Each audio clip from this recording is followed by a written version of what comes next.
বিশ্ববাজারে অস্থিতিশীলতার মধ্যে রেকর্ড স্বর্ণের মজুদ বাড়াচ্ছে চীন। দেশটির কেন্দ্রীয় ব্যাংক পিপলস ব্যাংক অব চীন জুলাই মাসে রেকর্ড পরিমাণ স্বর্ণ কিনে নিজেদের রিজার্ভ আরও সমৃদ্ধ করেছে। 2023 সালের অক্টোবরের পর এক মাসে এত স্বর্ণ এর আগে আর সংগ্রহ করেনি দেশটি। এতে টানা 21 মাসের মতো বেইজিংয়ের এই সোনালী ধাতু কেনার ধারাবাহিকতা বজায় আছে। ভূরাজনৈতিক উত্তেজনা আর বিশ্ব অর্থনীতিতে মার্কিন ডলারের একচ্ছত্র আধিপত্য কমাতে স্বর্ণ কেনায় জোয়ার এনেছে চীনা কেন্দ্রীয় ব্যাংক।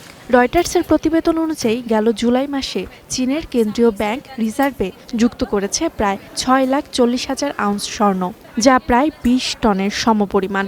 2023 সালের অক্টোবরের পর এক মাসে এটাই বেইজিংয়ের সবচেয়ে বেশি স্বর্ণ কেনা।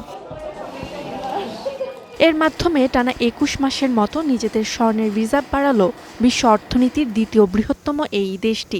জুলাই শেষে চীনের মোট স্বর্ণ সংগ্রহের পরিমাণ দাঁড়িয়েছে 7,60,80,000 আউন্সে, যার বর্তমান বাজার মূল্য 30,635 কোটি মার্কিন ডলারের বেশি। গত মার্চ মাস থেকেই স্বর্ণ কেনার গতি বাড়াতে শুরু করে বেইজিং। বিশ্ববাজারে মূল্য ওঠানামা করলেও নিরাপদ সম্পদ হিসেবেই স্বর্ণকেই বেছে নিচ্ছে দেশটি। চীনের কেন্দ্রীয় ব্যাংকে এখন স্বর্ণের মজুদ প্রায় 2,366 টন। বিশ্বের প্রধান কেন্দ্রীয় ব্যাংকগুলো, বিশেষ করে চীন, এখন বৈদেশিক মুদ্রার উপর নির্ভরতা কমিয়ে স্বর্ণের মজুদ শক্তিশালী করছে।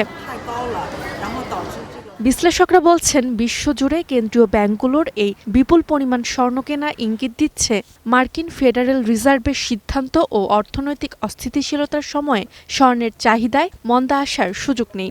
আর এতে মধ্যমেয়াদে বিশ্ববাজারে আবারও বাড়তির দিকেই থাকতে পারে বিনিয়োগের জন্য নিরাপদ এই মাধ্যমের দাম। Roksana Rimi, star news.